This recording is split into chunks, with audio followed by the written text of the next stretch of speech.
Hi everybody, this is Warren Herman. Today what we're going to speak about is a interesting way of conceiving of the spiritual life. The spiritual life can be thought of as the healing of the ego states that exist in the human personality.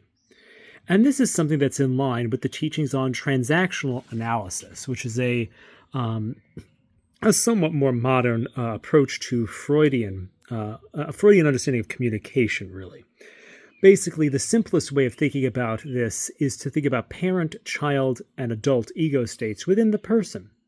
For example, if somebody works in a call center and someone calls up yelling at the company, they aren't supposed to respond by cowering in fear, nor are they supposed to yell back. They're supposed to behave in an adult manner, meaning they're not supposed to go into a critical parent and say, oh, actually, you're terrible.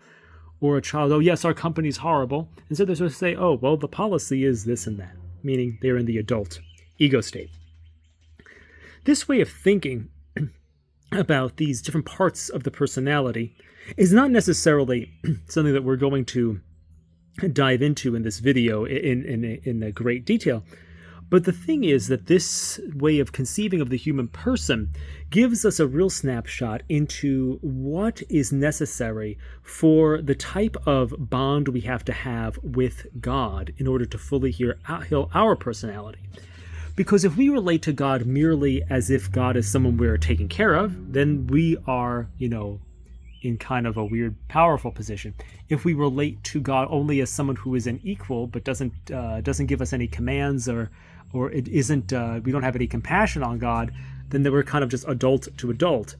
If we think of God, merely as a parent that we serve, and we kind of cower before that parent, well, that's not great either.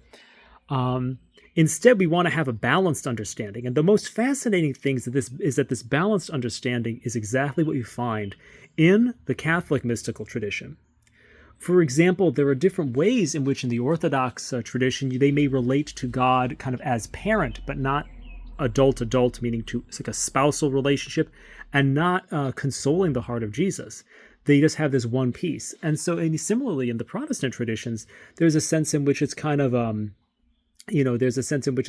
the adult to adult thing. It's like, okay, God saved me and now I'm fine, maybe.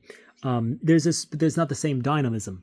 So there are other ways of analyzing these things, but I really want to just emphasize that this idea of transactional analysis really gives us a fascinating way of conceiving of this superiority or the fullness, really the fullness of the spiritual life being found in the Catholic tradition. And so that's really something that's very helpful to see this in, as St. Francis embraces the leper, embracing Christ, as Mother Teresa consoles the heart of Jesus and the thirst of Jesus for souls. And we see this in the Sacred Heart of Jesus, because we realize that the Lord must be, he must be Lord of our lives. He must be someone whom we kind of conceive of as parent, essentially, and must also be someone who we see as the love of our lives, a spousal love, and also someone who must be seen as lonely, someone we console. And so this enables us to fully develop our personality, being both contrite for what we do wrong, with our, in that parental sense, being confident in the one whom we love, and being a consoler of God. So these are the things that can really help us understand that fullness of human development that's available in the Catholic tradition.